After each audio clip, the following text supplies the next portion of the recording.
여러분 혹시 졸업식에 참여해 보신 적이 있습니까? 누군가는 축하를 하기 위해서, 누군가는 그 주인공이 되어서 졸업식에 참여해 본 적이 있을 것입니다.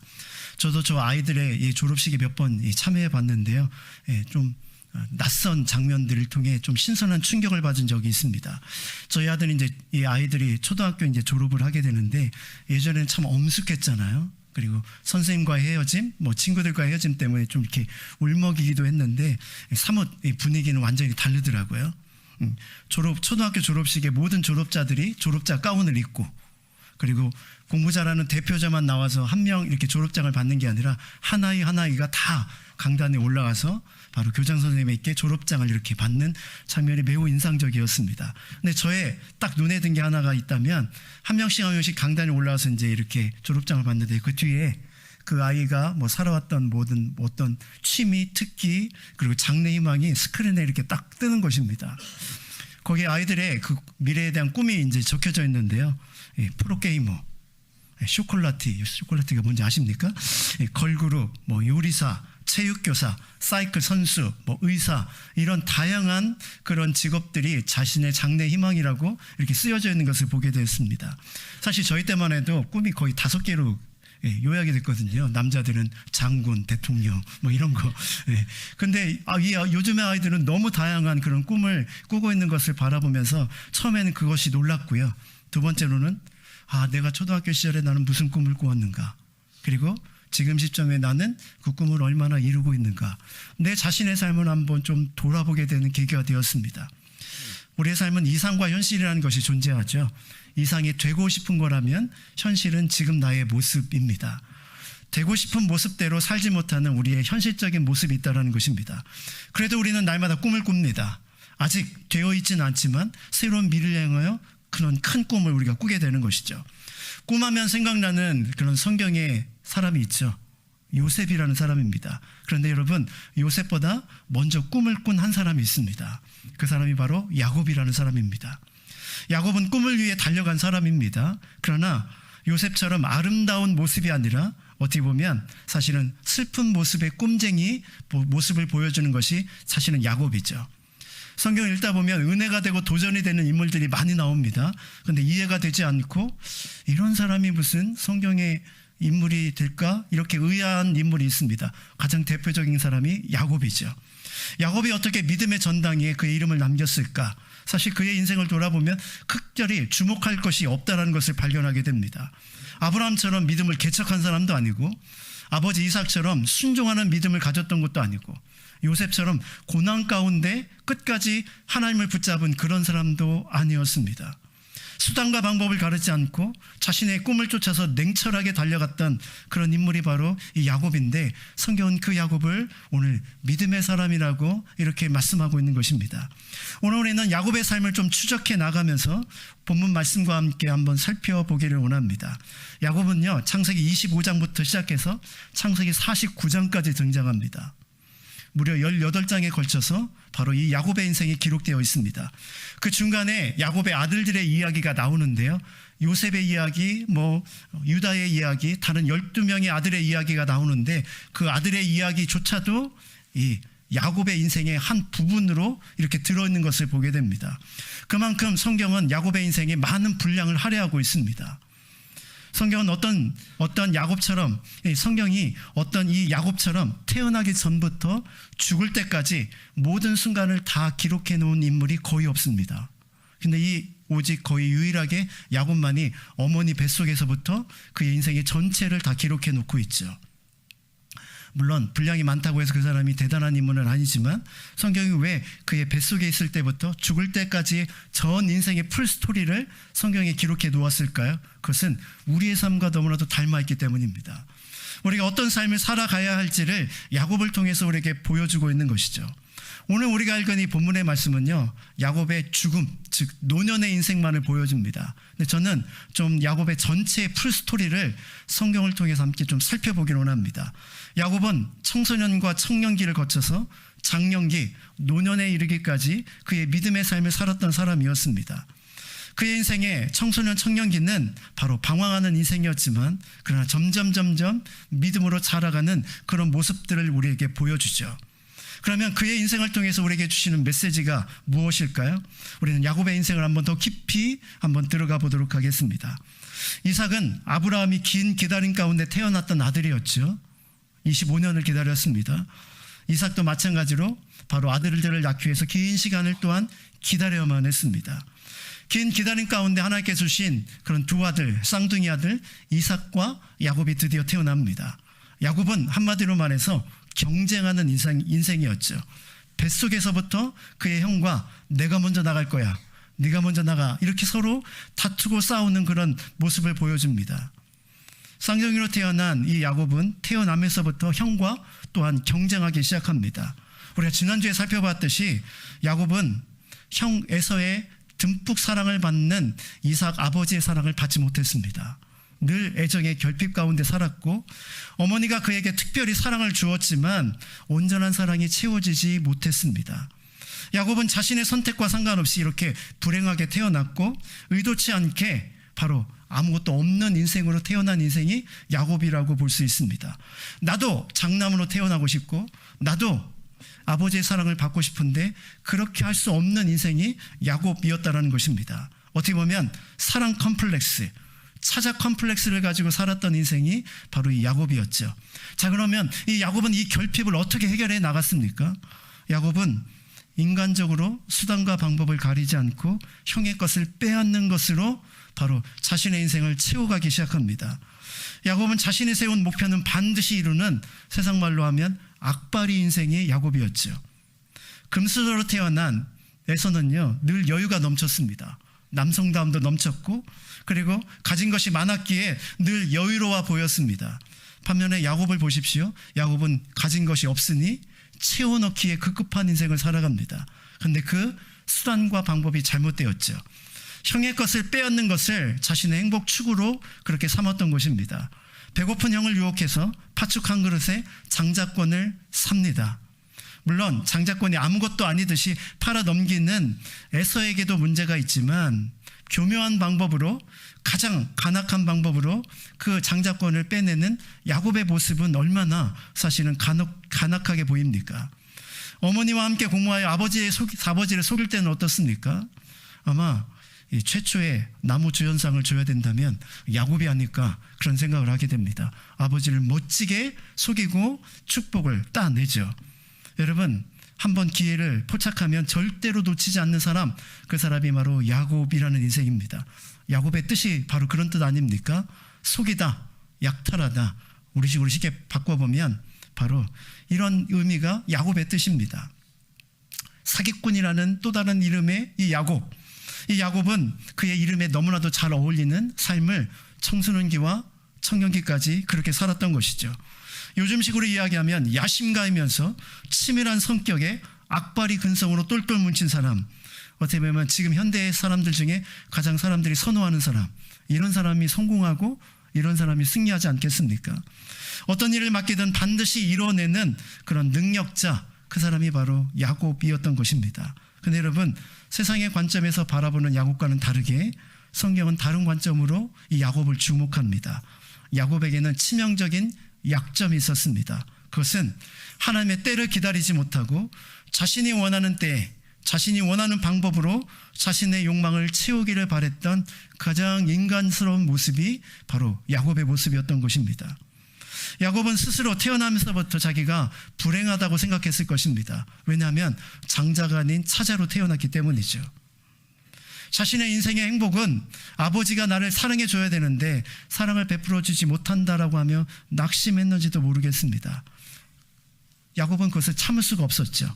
그래서 분명히 하나님께서 에서가 아닌 야곱에게 축복해 주시겠다는 약속을 그 어머니 뱃속에 있을 때 어머니로부터 받았지만 야곱은 그때를 기다릴 수가 없었습니다. 그래서 속이고 빼앗아라도 자기 것을 채우기를 원했던 것이죠. 불순종인지 알면서도 여러분, 야곱이 아닌 에서를 축복하려고 했던 그의 아버지의 모습이 야곱을 통해서도 그대로 보여지고 있는 것이죠.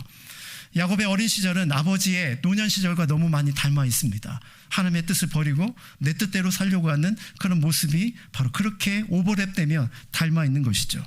여러분, 그렇다면 그의 인생은 행복할까요? 자신이 원하는 대로 모든 것들을 쟁취하고 얻었습니다. 장자권도, 아버지의 축복도 다 얻었고 장자의 권리를 다 얻게 되었습니다. 그러면 그의 인생은 정말로 행복으로 채워졌을까요? 놀랍게도 인생의 말년에 바로 앞에서 자신의 인생을 이렇게 정의합니다. 창세기 47장 9절 말씀입니다. 같이 한번 읽어보겠습니다. 시작.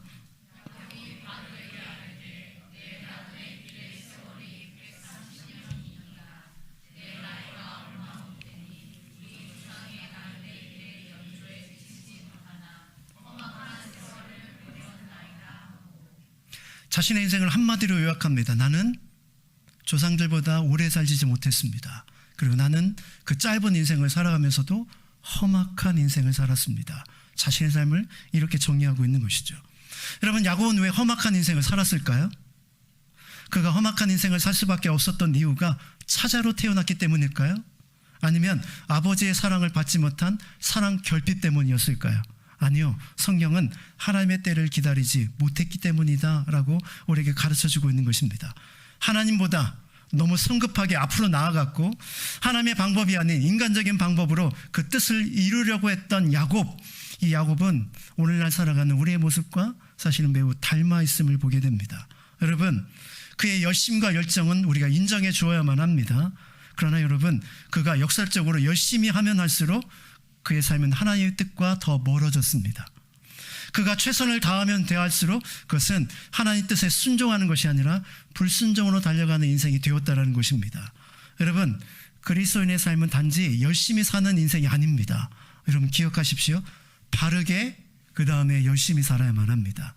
바름이 없는 열심은 오히려 우리의 인생을 더 불순종으로 이끌 수밖에 없는 것이죠. 바름이 있어도 열심이 없으면 그 바름에 열매를 맺을 수 없음도 확실하지만, 그러나 우리는 바름이 항상 먼저 있어야 된다는 사실을 우리가 기억해야만 합니다. 여러분, 야곱의 인생은 우리에게 딱 한 가지 중요한 교훈을 줍니다. 바로 이것입니다.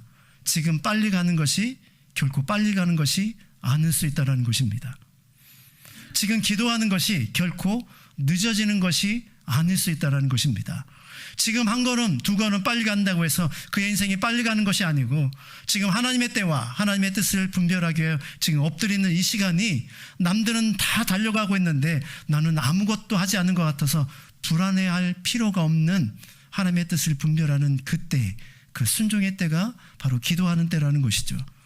빨리만 가지만 결국 후회하는 순간이 있고, 조금 늦은 것 같지만 결국 하나님의 인도하심을 받아 오히려 더 목적지에 수월하게 도착하는 인생이 있다는 것입니다. 여러분, 이것이 바로 아버지 이삭과 야곱의 차이였습니다. 여러분, 이삭의 삶은 순종이었잖아요. 순종하는 삶은요, 특별히 평탄합니다. 순종하는 인생에는 굴곡진 인생이 별로 없습니다. 반면에 자기 주장이 강하고 자기 뜻을 내세우며 그렇게 성큼성큼 달려가는 인생은 야곱과 같이 드라마틱한 인생을 살아가게 됩니다. 이 드라마틱한 인생 속에 들어있는 수많은 아픔과 고통을 바로 그는 느껴야만 하고 경험해야만 하는 것이죠. 야곱이 만약 순종적이었다면 수많은 시간을 아꼈을 것입니다. 야곱이 하나님의 말씀에 순종했다면 형과의 관계가 깨어지지 않았을 것이고, 그리고 가족의 분란이 일어나지 않았을 것입니다. 그런 수많은 아픔을 아마도 야곱은 경험하지 않을 수도 있었을 것입니다. 그러나 그가 가진 욕심을 꺾지 못하고 하나님의 뜻을 내 뜻대로 받아들이지 못했을 때 야곱은 돌고 도는 그런 인생을 살 수밖에 없었던 것이죠. 성경은 우리에게 기다림이라는 중요한 메시지를 항상 줍니다. 시편 40편 1절부터 2절의 말씀에 이런 말씀이 있습니다. 내가 여호와를 기다리고 기다렸더니 귀를 기울이사 나의 부르짖음을 들으셨도다. 나를 기가 막힌 웅덩이와 수렁에서 끌어올리시고 내 발을 반석 위에 두사 내 걸음을 견고하게 하셨도다. 여러분, 시편 기자는 기다리고 기다렸다라고 이렇게 말하고 있습니다. 여러분, 이 기다림은 하나님 앞에 엎드려 기도함으로 하나님의 때를 바라보는 것이죠. 여러분, 그 기다림 가운데 우리는 불안할 수 있습니다. 기다림은 굉장히 고통스러울 수도 있습니다. 그러나 그리스도인에게 기다림은 고통과 불안이 아니라 희망이며 믿음에 근거한 확신입니다. 믿음의 삶을 다르게 표현하면 기다림입니다. 하나님의 약속을 신뢰하며 그때와 그 방법을 기다리는 삶이 우리 믿음의 삶의 사실은 정의이죠. 그래서 믿음의 삶을 살아가는 사람들은 한결같이 기다림의 대가들입니다. 아브라함은 이삭을 얻을 때까지 25년을, 요셉은 종살이와 감옥에서 13년을, 모세는 미디안 광야에서 무려 40년을 하나님의 때를 기다려야만 했습니다. 욥도 그렇고 다윗도 그렇고 다니엘도 그렇고 이사야서도 그렇고 느헤미야, 하박국, 사도 요한, 바울, 수많은 모든 사람들이 다 기다렸던 사람들이었습니다. 하나님의 때를 말이죠.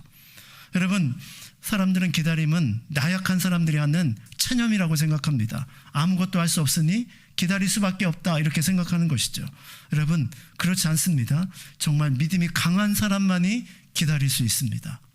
하나님을 온전히 신뢰하는 사람만이 끝까지 인내하며 하나님의 때를 바라볼 수 있는 것이죠. 반대로 여러분, 우리의 신앙이 얄팍한 것은 바로 기다리지 못하는 모습으로 그대로 노출됩니다. 우리가 가끔가다 맛집이라는 그런 프로그램에서 맛집의 그런 모습들이 방영되는 것을 보게 됩니다. 깊은 맛을 내는 음식들, 그 맛을 내기 위해서 그 사람들이, 요리사가 얼마나 긴 시간 동안 재료를 준비하는지 사실은 맛보는 사람은 잘 모르지만 준비의 시간이 매우 긴다는 사실을 그 프로그램을 끊임없이 우리에게 가르쳐 줍니다. 여러분, 간단하게 조미료를 넣어서 비슷한 맛을 낼 수 있습니다. 그러나 오랫동안 준비하고 만들어진 그 깊은 맛은 결코 흉내낼 수 없죠. 여러분, 우리의 신앙생활도 마찬가지입니다. 우리의 신앙생활도 한순간 잘하지 않습니다. 거쳐야 할 과정도 있고 그리고 단계도 있습니다. 기다릴 줄 알고 참아내는 그런 조급함을 뛰어넘는 그 온전함만이 우리 삶의 진정한 삶을 낳을 수 있는 것이죠. 신앙생활 하다 보면 이런 분들이 있습니다. 아, 나도 저 사람처럼 특별한 기적을 경험했으면, 나도 저 사람처럼 특별한 응답을 경험했으면, 그렇게 생각하며 그들의 모습을 바로 부러워하는 사람들이 있습니다. 여러분, 그런 분들에게 가서 직접 한번 물어보십시오. 여러분, 다른 이야기를 할 것입니다. 나는 당신이 부럽습니다. 평탄한 인생을 살아가는 당신의 삶, 매 순간순간마다 하나님 주시는 은혜 속에 걸어가는 당신의 삶이 오히려 부러울 뿐입니다 라고 이야기를 합니다. 왜 그럴까요? 그 드라마틱한 삶 속에는 수많은 아픔과 어려움들이 들어있기 때문입니다. 여러분, 드라마틱한 인생을 살아가든 아니면 평범한 인생을 살아가든 중요한 것은 하나님이 내 삶을 책임지신다는 믿음을 가지고 하나님께 내 삶을 맡기는 것입니다. 그리고 하나님의 때를 묵묵히 기다리는 것이죠. 여러분, 기억하십시오. 빨리 가는 것이 아니라 기다림이 오히려 더 빠를 수 있습니다. 이 야곱의 삶을 통해서 이런 깊은 영적인 교훈을 얻을 수 있기를 주님의 이름으로 축원합니다. 지금까지 살펴본 것처럼 야곱의 젊은 시절은 끊임없이 자신의 뜻을, 욕망을 쫓아 살아갔던 인생이었음을 보게 됩니다. 이런 모습은 우리에게 타산지석이 되죠. 야곱처럼 살면 안 된다라는 믿음의 모습을 우리에게 보여줍니다. 그러나 여러분, 야곱이 성경에 믿음의 사람으로 오를 수 있었던 이유는 야곱은 이런 삶에서 멈추지 않았기 때문입니다. 야곱은 변화되어 새로운 삶을 살아 새로운 믿음의 모델로 우리에게 보여지고 있기 때문이죠. 그러면 야곱은 어떻게 변화되었을까요?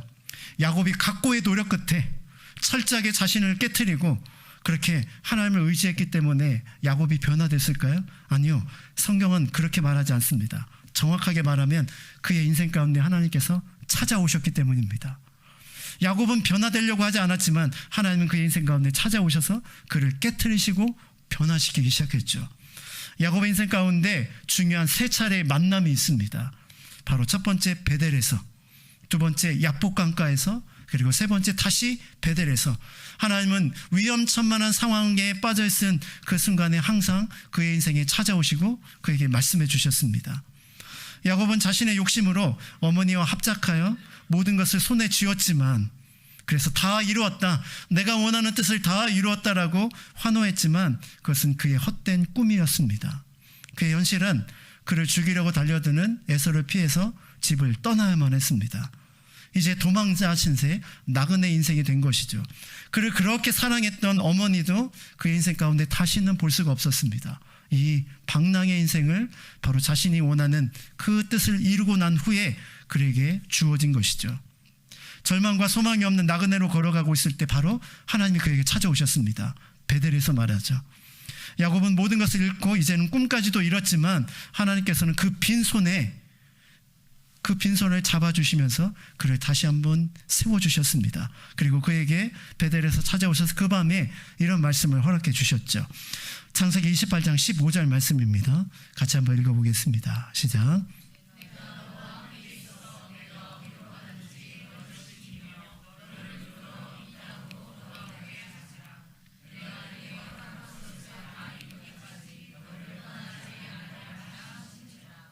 자기 뜻대로 다 얻었지만 사실 손해보니 아무것도 없었습니다. 그때 하나님이 찾아오셔서 뭐라고 말씀하십니까? 내가 있다. 내가 너와 함께하며 어디로 가면 너를 지키며 그리고 다시 돌아올 때까지 결코 내가 너를 떠나지 않는다. 진정한 축복은 바로 나다. 베델에서 하나님은 그에게 찾아오셔서 그에게 말씀하고 있는 것입니다. 내가 너의 인생을 이끌도록 너의 인생을 나에게 맡겨주지 않겠니? 너의 인생을 내가 사용하도록 너의 인생을 나에게 주지 않겠니? 그러면 내가 너를 멋지게 쓰고 사용하겠다. 주님은 바로 야곱을 부르고 계신 것이죠. 야곱은요, 잠에서 깨어나서 이런 고백을 합니다. 여호와께서 과연 여기 계시거늘 내가 알지 못하였도다. 야곱은 하나님이 주실 축복만을 사모했습니다. 하나님에게는 관심이 없었습니다. 그러나 베델에서 하나님은 직접 찾아오셔서 그의 관심을 하나님으로 바꾸라고 그렇게 초청하고 있는 것이죠. 여러분, 그때부터 야곱의 인생이 바뀌기 시작합니다. 주도권을 하나님께 내어드리는 그 순간부터 야곱이 변화되기를 시작하는 것이죠.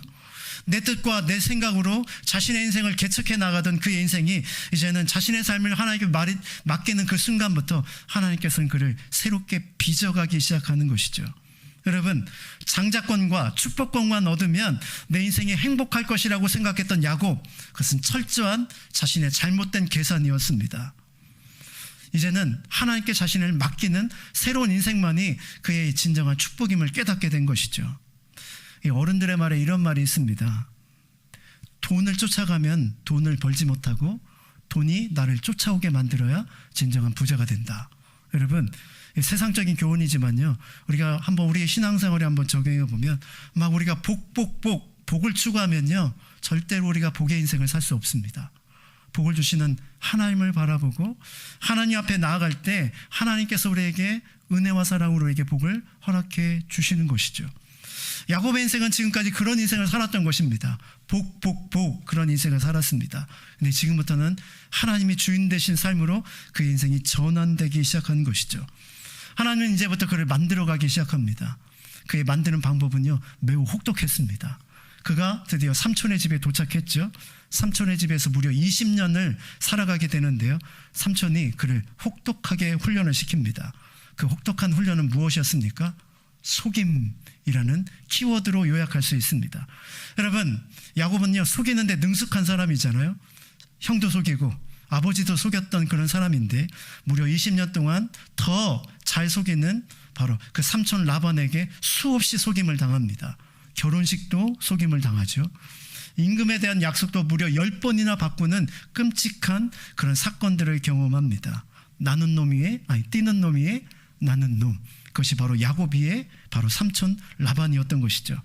이 라반과의 20년 생활 동안에 바로 이 야곱은 무엇을 경험했을까요? 그래, 내가 이런 인생을 살았구나.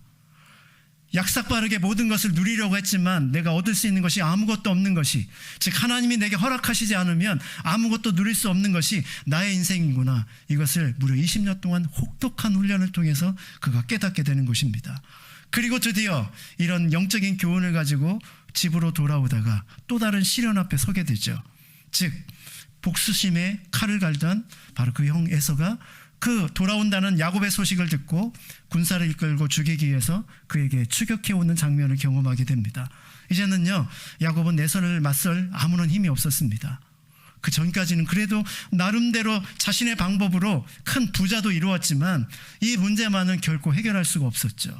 그래서 모든 사람들을 약복강을 다 건너게 하고 홀로 남아서 그 밤을 지새우게 됩니다. 그때 천사와 씨름하는 장면을 보게 되죠. 여러분, 이 사건이 그의 삶을 바꿔놓습니다. 야곱에서 무엇으로? 이스라엘로. 속이는 자에서 승리자로 바꿔놓은 것이죠. 근데 여러분, 이 승리의 패턴이 참 이상합니다. 승리하면 뭔가 내가 열심히 해서 뭔가를 얻는 것이 승리라고 생각하죠. 아니요. 이 야곱은요, 하나님을 붙잡습니다. 붙잡는다는 뜻이 무엇일까요?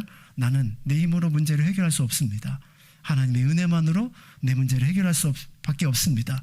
하나님을 철저히 의지하는 것입니다. 20년의 모든 생활을 보내고 그가 어떤 딱 한 가지 영적인 교훈, 바로 내려놓을 때 하나님께서 일하신다는 사실을 그가 깨닫고 전심으로 하나님을 붙잡기 시작하는 것이죠. 나는 위대한 과학자보다 신실한 크리스천이 되고 싶다라는 책을 쓴 이 정근모라는 그런 박사님이 있습니다. 그의 책에서 이 제티슨이라는 이 단어를 소개한 적이 있습니다. 이 제티슨이 뭐냐면요, 이렇게 배가 넓은 바다를 항해하다 보면 잘못해서 큰 파선을 당하거나 아니면 응급한 상황을 만나게 되잖아요. 그러면은 이 배가 좀 가벼워야 그 환경을 좀 뚫고 나갈 수 있습니다. 그래서 배에 있는 것 중에서 쓸모없는 것부터 하나씩 바다로 빠뜨리게 되죠. 그때 바로 쓰는 단어가 이 제티슨이라는 이 단어라고 합니다. 내 인생 가운데 무가치한 것, 살기 위해서 내가 버려야 될 것을 바로 선택하고 포기하여 그것을 버리는 것이 바로 제티슨이죠. 여러분, 정근모 목사는 이렇게 이야기합니다. 우리 인생에도 제티슨이 필요하다. 아둥바둥 손에 모든 것을 쥐어잡으려고 하면 내 인생의 진정한 행복을 누릴 수 없다. 오히려 바로 내 것을 내려놓아야만 하나님께서 빈손을 바로 가득가득 채워주신다. 여러분, 이것이 야곱이 경험한 바로 이 야복강가에서 만난 바로 하나님이십니다. 진정한 승리는 나를 내려놓을 때 하나님께서 우리에게 허락해 주시는 것이죠. 여러분, 운동을 해보신 적이 있습니까? 운동을 할 때 열심히 근육을 키우죠. 근데 막상 경기에 들어가면 가장 많이 하는 말이 있습니다. 힘을 빼야 된다. 힘을 빼지 않으면 경직되어서 다치기만 할 뿐 내 실력을 발휘할 수가 없습니다. 힘을 잔뜩 준 채 바로 그 경기에서 결코 이길 수 없다는 것입니다. 여러분, 우리는 훈련을 통해 혹독하게 우리의 힘을 키워야 되지만 사건과 그리고 일 앞에서는 우리의 힘을 빼야만 합니다.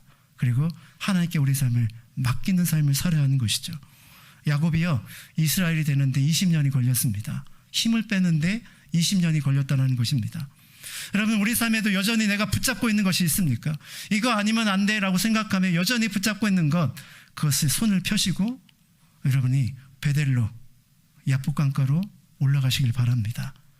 여러분의 삶의 문제를 하나님 앞에 내려놓을 때 그때서 비로소 하나님께서 일하기 시작하시고 그 역사하심을 통해서 우리의 시간은 오히려 단축될 수 있는 것이죠.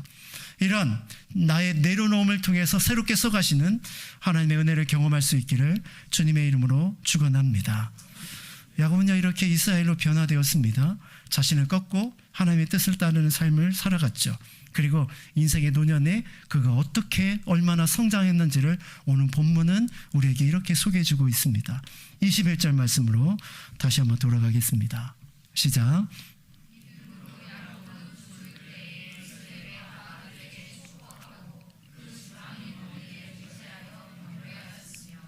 여러분, 지금까지 우리가 야곱의 인생을 살펴봤잖아요. 얼마나 드라마틱합니까? 놀라운 변화, 놀라운 역사를 경험했죠. 야곱이 이스라엘로 변하는 놀라운 변화의 스토리를 살펴보았습니다. 근데 여러분, 히브리서는요, 그의 인생을 요약하면서 이 딱 한 줄로 요약합니다. 그런 드라마틱한 인생 하나도 언급하지 않습니다. 그가 언급하는 유일한 것은 이 야곱의 노년에 그 아들들을 축복하였다. 그리고 지팡이를 의지하여 하나님을 경배하였다. 이것이 야곱의 인생에 대한 전부의 그림입니다. 거꾸로 뒤집어 보면 야곱의 열매가 이 모습이라는 것입니다. 요셉은 나이가 많아 연로한 아버지 야곱에게 자신의 자녀를 축복해달라고 부탁을 합니다. 48장에 보면요, 48장과 49장에 걸쳐서 이 야곱이 바로 자녀들을 축복하는 장면이 두 장면이 나옵니다. 첫 번째 장면은 요셉의 두 아들 므낫세와 에브라임을 축복하는 장면이 나오고, 49장에는 이스라엘의 12아들, 야곱의 12아들을 축복하는 장면이 나옵니다. 그것이 오늘 우리 본문의 배경이죠. 그런데 재미있는 장면 하나 있습니다. 요셉의 두 아들을 축복할 때 요셉이 두 아들을 데리고 나옵니다. 당연히 장자를 이쪽에, 그리고 차자를 이쪽에. 장자가 므낫세고 그 다음에 에브라임이 차자거든요. 그런데 야곱은 그때 당시에 눈이 많이 어두운 그런 상황이었습니다. 매우 연로했죠. 근데 두 아들을 축복할 때 어떻게 축복합니까? 이렇게 축복합니다. 오른손을 차자인 에브라임에게, 왼손을 이 장자인 므낫세에게 얹어서 이렇게 축복을 하죠. 그러자 이것을 보면 깜짝 놀란 요셉이 이렇게 이야기합니다. 창세기 48장 19절부터 20절에 보면 이 사람이 장자입니다라고 하는 말에 야곱이 이런 이야기를 남기죠. 이 말씀도 한번 같이 읽어볼까요? 시작.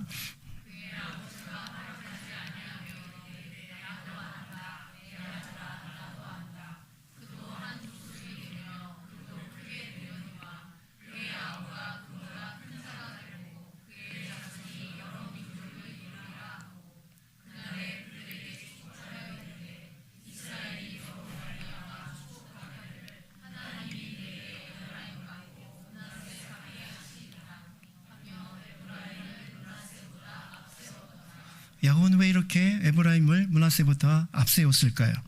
자기가 차자로 태어나서 차자인 에브라임을 더 귀하게 여겼을까요? 성경은 그가 믿음으로라고 이렇게 표현해주고 있습니다. 왜 하나님께서 므낫세가 아닌 에브라임을 축복하시는지 알지 못했습니다.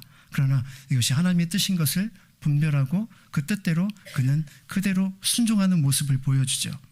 아버지 이삭은요, 끝까지 자기의 고집을 꺾지 않았습니다. 그래서 바로 이 에서를 축복하려고 하다가 야곱을 축복했죠. 그러나 이 사실을 바로 경험했던 이 야곱은 하나님의 뜻에 순종하는 것이 자신의 해야 될 일이라는 사실을 깨닫고 그대로 받아들이고 이런 순종의 모습을 보여주고 있는 것입니다. 여러분, 야곱은 인생을 살아가면 살아갈수록 점점 순종적인 인생으로 바뀌어갑니다. 거꾸로죠. 그의 아버지 이삭은 순종했던 인생이 불순종의 인생으로 갔다면 야곱은 불순종의 인생이 순종의 인생으로 변화되는 놀라운 반전의 모습을 사실은 우리에게 보여주고 있는 것입니다. 야곱은 시간이 지날수록 신앙에 철이 들기 시작했고 하나님을 향한 자신을 향한 하나님의 은혜와 하나님의 뜻을 깨닫게 되어 그것을 분별하여 순종하는 인생으로 살아가는 것을 보게 됩니다. 여러분, 시작은 창대하지만 나중에 힘이 미약한 인생이 있습니다. 대표적인 인물이 사울이죠. 반대로 시작은 미약하지만 나중에 창대한 인생이 있습니다. 대표적인 인물이 오늘 본문에 등장하는 야곱의 인생일 것입니다. 여러분은 어떻습니까? 성장형의 믿음입니까? 아니면 퇴보형의 믿음입니까? 지금 나의 현재 상황은 어떻습니까? 그리고 앞으로 어떤 인생을 걸어가기를 원하십니까? 그리고 마지막으로요, 창세기 바로 49장에 가보면 12아들을 축복하는 장면이 등장합니다. 그것이 오늘 본문의 또한 배경이기도 하죠. 한 사람 한 사람을 하나님의 이름으로 선포하며 축복합니다. 자신의 온 힘을 다해서 그 연로한 그 야곱은 자신의 힘을 다 들여 한 사람씩 한 사람씩 자녀의 인생을 축복하죠. 그리고 가장 멋진 장면이 여기에 등장합니다. 지팡이를 짚고 하나님을 경배하였더라. 그의 인생의 마지막은 하나님을 예배함으로 끝납니다. 여러분, 여기서 등장하는 지팡이가 있습니다. 마태라는 이런 단어인데요, 마태는 왕이 들면 권위의 상징입니다. 권위의 지팡이. 그러나 나그네가 들면 힘겨운 인생길에 자기가 의지할 수 있는 힘에 바로 도움이 되는 대상이 바로 막대기, 바로 지팡이이죠. 자신의 힘으로도 도저히 설 수 없는 연약한 인생이 바로 오늘 본문에 등장하는 야곱의 인생입니다. 그러나 무엇보다도 하나님의 영적인 축복의 권위로 자녀들을 축복하며 자신을 지금까지 인도하신 하나님을 손 높이 들고 경배하는 아름다운 야곱의 모습을 우리는 발견하게 되는 것이죠. 어떤 야곱이 가장 위대할까요? 젊었을 때? 아니면 훈련받을 때? 아니요. 저는 이 마지막에 육신은 나약해졌지만 하나님을 높이 손을 들고 예배하는 그 야곱이야말로 진정한 멋진 믿음의 야곱의 모습이 아닐까요? 여러분은 인생의 마지막에 어떤 모습이 되기를 원하십니까? 내 뜻을 다 이루었다가 아니라 내 뜻을 하나님께서 내 삶을 향한 하나님의 뜻이 내 삶을 통해서 이루어 주셨고 하나님이 지금까지 인도해 주셨다. 그렇게 고백하며 두 손을 높이 들고 하나님을 찬양하는 그런 인생이야말로 하나님이 가장 기뻐하는 인생이 아닐까요? 세상에서 죽음은 허무한 끝을 의미하지만 그리스도인에게 죽음은 믿음의 완성을 의미합니다. 죽을 때 비로소 이 땅의 믿음이 완성되는 순간이죠. 그래서 죽음의 때가 중요하다는 것입니다. 죽음의 끝에서 내 인생 가운데 가장 아름다운 믿음의 성숙함이 드러나는 삶, 그 사람이 야곱의 삶이었고 우리가 걸어가야 될 우리의 삶의 모습이라는 것이죠. 레오나르도 다빈치라는 유명한 그런 미술가가 있죠. 그가 이런 이야기를 했습니다. 잘 보낸 하루가 편안한 저녁에 잠자리를 제공해 준다. 잘 보낸 일생만이 편안한 죽음을 선물한다. 여러분, 죽음의 끝에서 내 인생이 편안하게 눈을 감는 인생은 하나님을 받아들이고 하나님 앞에 순종하며 그 뜻대로 걸어가는 인생의 끝이 가장 아름다운 순종의 죽음, 아름다운 죽음이 될 수 있다는 것입니다. 이제 결론을 내기로 원합니다. 우리 삶에는 닮고 싶은 이상적인 모델이 있죠. 그러나 닮아 있는 현실적인 모델이 있습니다. 닮고 싶은 이상의 모델이 다윗이라면 우리의 현실적인 모습은 때로는 야곱일 때가 많습니다. 그럼에도 불구하고 야곱은 성장하는 믿음으로 어떻게 자라가고 어떻게 참된 믿음으로 성장할 수 있는지를 사실은 우리에게 보여주죠. 여러분은 야곱입니까? 변화된 이스라엘입니까? 아니면 노년에 하나님을 경배했던 그 아름다운 모습의 야곱입니까? 지금 여전히 야곱의 모습처럼 내 뜻대로 살아가지만 그러나 하나님께서 우리를 바꾸시고 변화시켜서 참된 이스라엘로 살게 하실 것을 바라보며 하나님 앞에 여러분의 삶을 맡겨드리고 새로운 변화를 날마다 경험하는 저와 여러분의 삶이 될 수 있기를 주님의 이름으로 축원합니다.